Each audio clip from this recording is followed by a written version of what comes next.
तो जैसा कि लास्ट एपिसोड में हमने देखा था कि एम्प्रेस वेंसी और इमॉर्टल हाउटियान मिलकर कुछ बहुत ही इवल प्लानिंग कर रहे थे, मगर इन्हें कामयाब होने के लिए वांग को रास्ते से हटाना था। साथ ही इन लोगों ने खुद के फायदे के लिए याओ की शादी शीजुन नाम के डिवोनिक कल्टीवेटर के साथ फिक्स कर दी, मगर शीजुन तो बस याओ को सेक्रीफाइस करना चाहता है ताकि उनके ईस्टर्न डिवाइन किंगडम में प्रॉस्पेरिटी आकर वो लोग पावरफुल बन जाए। इसलिए शीजुन याओ को अपने साथ ले जाने के लिए डोंग्यू किंगडम पहुँच गया, जहाँ पर उसके सिपाहियों ने कई सारे मॉर्टल्स का ब्लड सक करके उन्हें खत्म कर दिया था, लेकिन उनके ब्लड एसेंस को सेंस करते ही वांग वहाँ पर पहुँच गया।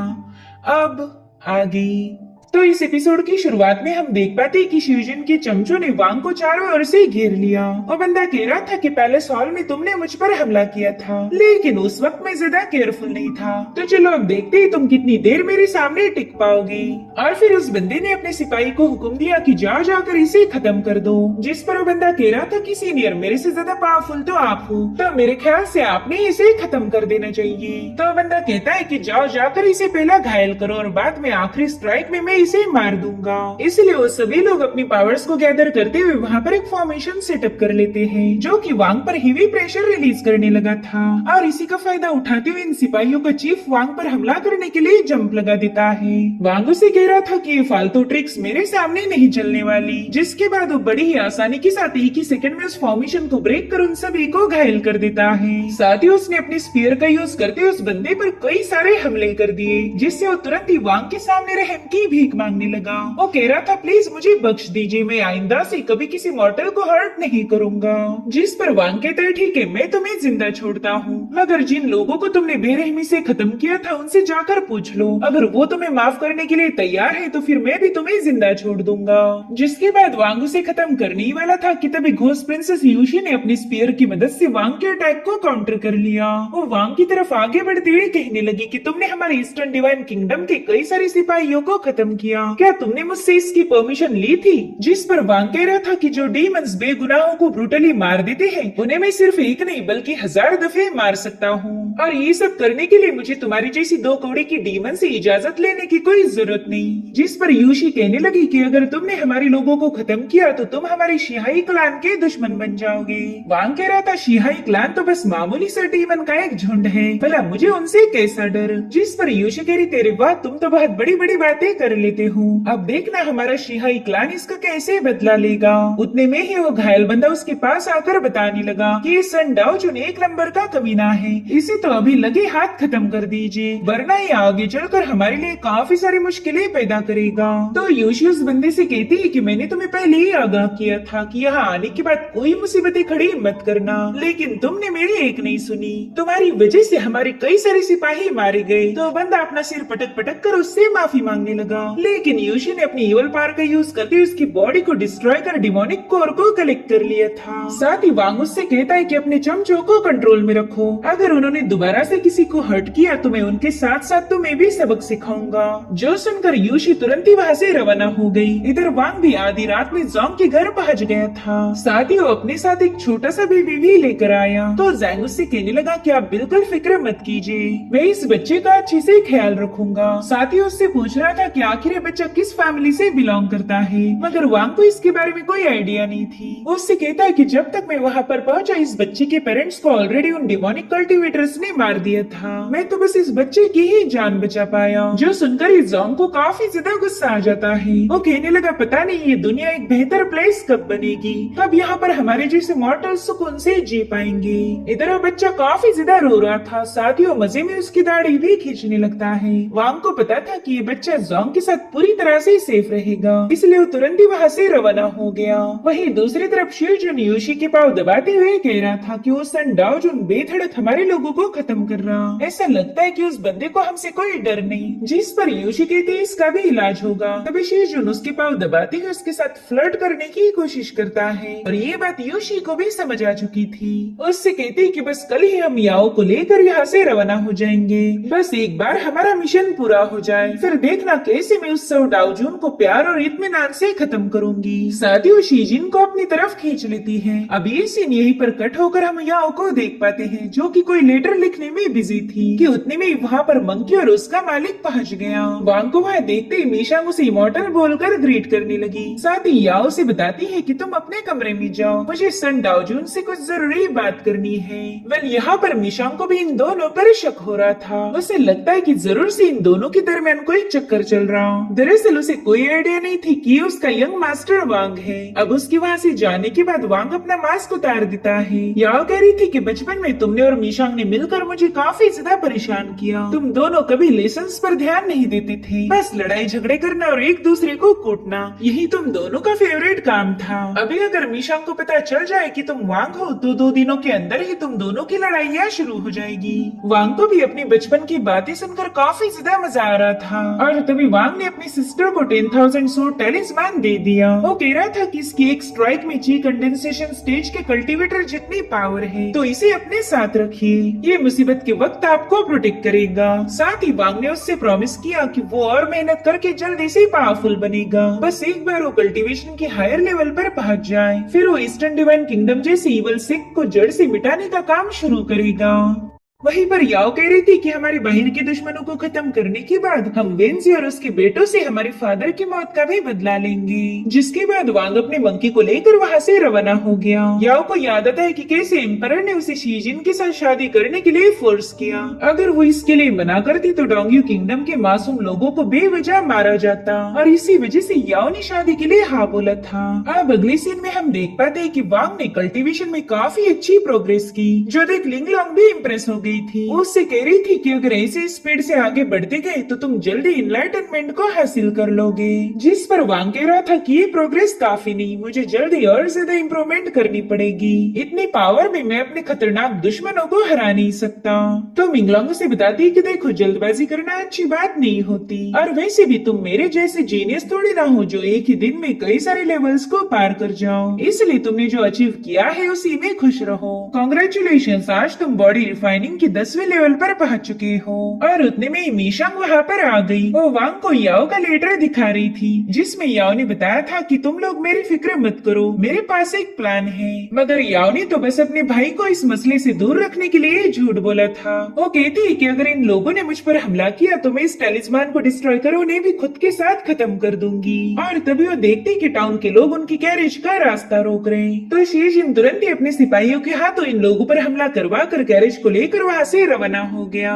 उतने में ही वांग का ड्रैगन स्टाफ भी वहाँ पर आ चुका था। तो टाउन के लोग उसे बताने लगे कि मिस की कैरेज तो ऑलरेडी यहाँ से जा चुकी है। जो सुनते वो ड्रैगन स्टाफ भी वहाँ से गायब हो जाता है। अब अगले सीन में हम देखते हैं कि योशी ने बीच रास्ते में याओ को कैद कर लिया। वो शीजिन को बता रही थी कि हमें इसे यहीं पर रिफाइन करना होगा, क्योंकि सन डाओजून जरूर से हमारा रास्ता रोकने आने वाला है, तो उसके यहाँ आने से पहले इसे रिफाइन करना बेस्ट रहेगा। जिस पर याओ कह रही थी कि तुम जो चाहती हो मैं वो कभी होने नहीं दूंगी, और अब उस टैलिस्मान को बस्ट करने वाली थी, मगर योशी ने तुरंत ही उसका टैलिस्मान उससे दूर कर दिया। वो कह रही थी कि तुम्हारा 10,000 सोर्ड टैलिस्मान इतना पावरफुल नहीं है जो मुझे हरा पाए। एक बार तुम रिफाइन कर लो, फिर मैं तुम्हारे उस आशिक को भी मार के जहन्नुम में भेज दूंगी, वहाँ तुम लोग अपनी प्रेम कहानी पूरी कर सकते हो। और उतने में वांग वहाँ पर आ जाता है। उसके बाद ही शीजिन ने एक फॉर्मेशन एक्टिवेट करते हुए वांग पर सोर्ड रिलीज करना शुरू कर दी। तो वांग ने गोल्डन फ्लेम सोर्ड टेक्निक का यूज करते हुए उसके फॉर्मेशन को एक ही सेकंड में डिस्ट्रॉय कर शीजिन को घायल कर दिया। इधर यूशी कह रही थी बच्चे जब हमारी कल मुलाकात हुई थी तब तुम 9वीं लेवल पर थे और आज तुम हो 10वीं पर। मानना पड़ेगा तुम काफी ज्यादा टैलेंटेड हो, मगर अफसोस टैलेंटेड कल्टीवेटर्स को खत्म करना ही तो मेरी फेवरेट हॉबी है। और अब उसने वहाँ पर एक फॉर्मेशन बनाते हुए एक डीमन को समन कर लिया। उसे ऑर्डर दिया था कि जाओ जाकर इस बंदे को खत्म कर दो। तो डीमन तुरंत ही उस पर एक पंच हिट कर देता है। हालांकि वांग ने उसे अपने ड्रैगन स्टाफ से काउंटर करना शुरू कर दिया। साथ ही वो गोल्डन लाइट एनिहिलेशन का यूज करते हुए वहाँ पर एक ड्रैगन को समन कर लेता है, जो कि स्पेशली इवल स्पिरिट को डिस्ट्रॉय करने के लिए यूज किया जाता था। अब उस डीमन और ड्रैगन के दरमियान एक जोरदार क्लैश हो जाता है। उन दोनों की एनर्जीज आपस में टकरा गई थी, जिसके चलते वहाँ पर एक ब्लास्ट हो गया। मगर वो डीमन इतना ज्यादा पावरफुल था कि वांग के इस अटैक का उस पर कोई खास असर नहीं होता। इनफैक्ट उसने पीछे से आकर वांग को सप्रेस करना शुरू कर दिया। इधर यूशी बता रही थी कि जब मैं 10 साल की थी तभी मैंने सबसे पहला कत्ल किया था, और तब से लेकर आज तक मैं राइचस पाथ के टोटल 361 कल्टीवेटर को मार चुकी हूँ, और आज उसमें एक और नंबर ऐड हो जाएगा। इधर वांग देखता है कि वो डीमन उस पर एक पावरफुल पंच हिट करने वाला है, तो उसने तुरंत ही अपने इमॉर्टल एप अवतार को समन करते हुए सीधे उस डीमन पर हमला कर दिया।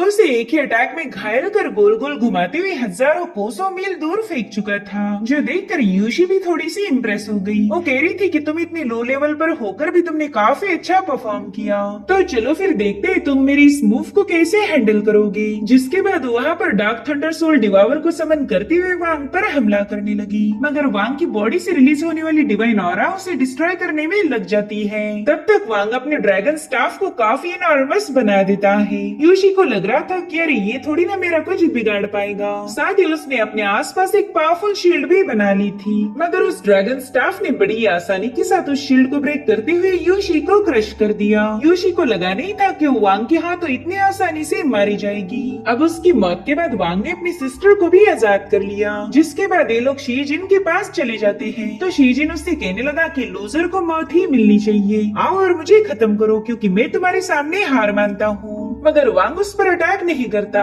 जो देख मिंगलोंग कह रही थी अरे मुझे तो लगा था तुम में थोड़ी सी हिम्मत होगी, मगर तुम तो डरपोक निकले। दरअसल वांग इस बंदे से उनके एग्जैक्ट प्लानिंग के बारे में जानना चाहता था, इसलिए उससे कहता है बताओ तुम्हारी ईस्टर्न डिवाइन किंगडम आखिर चाहती क्या है। साथ ही या उससे कहती है कि अगर तुमने हमें सब कुछ बता दिया तो हम तुम्हें जिंदा छोड़ देंगे। तो वो बंदा तुरंत ही इनकी बात मान जाता है। वो कह रहा था कि रेड सी के 7 घोस्ट को पता चला कि तुम डॉटर ऑफ डेस्टिनी हो, तो अगर वो तुम्हें रिफाइन कर ले तो वो फेट के सीक्रेट को चुरा कर पूरी दुनिया में डिमोनिक पाथ को स्प्रेड कर सकते हैं। हम लोग इतने पावरफुल बन जाएंगे कि कोई भी राइचियस सेक्ट हमारा मुकाबला नहीं कर सकता। साथ ही हमने वेंजी और उसके बेटे को 10 हेवनली सोल ब्लड फ्यूजन पिल और 2 लाख नेवल ट्रूप्स देने का वादा किया था, तो वो लोग तुम्हारी बलि चढ़ाने के लिए तुरंत ही राजी हो गए। देखो मैं बस इतना ही जानता था। तो वांग कहने लगा ठीक है अब तुम यहाँ से जा सकते हो, लेकिन तुम जो 2 लाख नेवल ट्रूप्स यहाँ भेजने वाले थे उसे कैंसिल कर दो। और हाँ याद रखो अगर तुमने दोबारा कभी डोंगियो किंगडम में कदम भी रखा तो मुझसे बुरा कोई नहीं होगा। तो शीजिन तुरंत ही उसकी बात मान जाता है। हालांकि वो दिल में ही सोच रहा था कि बस एक बार मैं अपनी आर्मी के पास वापस चला जाऊं, फिर देखो मैं तुम्हारी कैसी हालत करूंगा। मगर वांग ने अपने ड्रैगन स्टाफ की हिट करते हुए उसकी एक आंख ही फोड़ दी। वो कह रहा था मैं जानता हूँ तुम वापस आने का सोच रहे हो, देखो आज तुम्हारी एक आंख तो चली गई, अगर दोबारा यहाँ आई तो दूसरी भी गायब हो जाएगी। वहीं पर डावी ने यूशी के पाउच को उठा लिया था। अब इसके अंदर क्या मिलेगा ये फिलहाल एक सीक्रेट है। वहीं दूसरी तरफ टाउन के लोग अपने प्रिंसेस के लिए काफी ज्यादा परेशान थे, और फिर प्रिंसेस को वहाँ आता हुआ देखकर वो लोग खुश हो गए। जोंगो ने यूशी और उसके आशिक के बारे में पूछ रहा था, तो याओ से बताती है कि यूशी को तो इमॉर्टल सन डाओ जुन ने खत्म कर दिया और शीजिन को घायल करके धमकी दी है कि वो कभी भी डोंगी किंगडम के बॉर्डर को क्रॉस ना करे। अब सीन शिफ्ट होकर हम वेंजी को देख पाते हैं। वो कह रही थी कि एक मारा गया और एक भाग निकला। मानना पड़ेगा ये सन डाओ जुन काफी ज्यादा टैलेंटेड है। चलो ये तो अच्छा हुआ कि हमें एक हेवनली सोल ब्लड फ्यूजन पिल मिल गई, इस सौदे में हमारा नुकसान नहीं हुआ।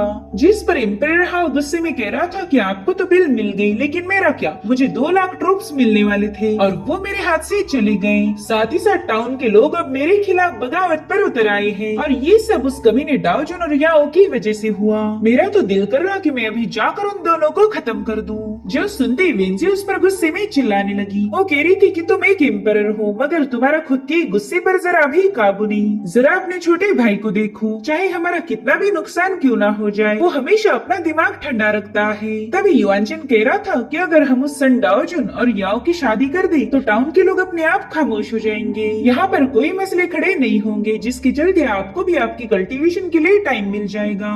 उसकी आइडिया वेंजी को काफी ज्यादा पसंद आई थी, लेकिन एम्परर हाउ को अपने भाई पर गुस्सा आने लगा था। वो कहता है कि मदर हमेशा इसे ही अप्रिशिएट करती, इसकी हर एक सजेशन की तारीफें की जाती। मैं खुद एम्परर होकर भी मेरी बात की कोई वैल्यू नहीं है। उतने में ही वेंजी ने उसे वहाँ से दफा होने के लिए बता दिया था। अब उन दोनों के वहाँ से जाते ही हाउटियान वेंजी के चेम्बर में आ जाता है। वेंजी हाउटियान को बता रही थी कि हमने सन डाओजुन को जितना हल्के में लिया वो बंदा उतना ही ज्यादा खतरनाक निकला। उसने घोस्ट प्रिंसेस यूशी को खत्म किया है, जिसके चलते अब रेड सी के 7 घोस्ट हमें ही ही निशाना बनाएंगे। वो लोग काफी ज्यादा पावरफुल है। पता चले उन्होंने हमारे डोंगियो किंगडम को डिस्ट्रॉय कर दिया, जिस पर हाउटियन कह रहा था कि घबराने की कोई जरूरत नहीं है, ब्लड सैक्रिफाइस पूरा होते ही मैं काफी ज्यादा पावरफुल बन जाऊंगा। और रही बात उन डीमंस की, तो हम उन्हें बता देंगे कि यूशी को मारने वाले हम नहीं बल्कि सन डाओजुन है। तो वो लोग सन डाओजुन को खत्म करके यूशी की मौत का बदला लेंगे। इस तरह से हमारा भी रास्ता साफ हो जाएगा। इधर एम्परर भी सन डाओजुन के नाम से दांत पीस रहा था। वो कहता है कि तुम्हारी वजह से मेरी मदर ने मुझे काफी ज्यादा बेइज्जत किया,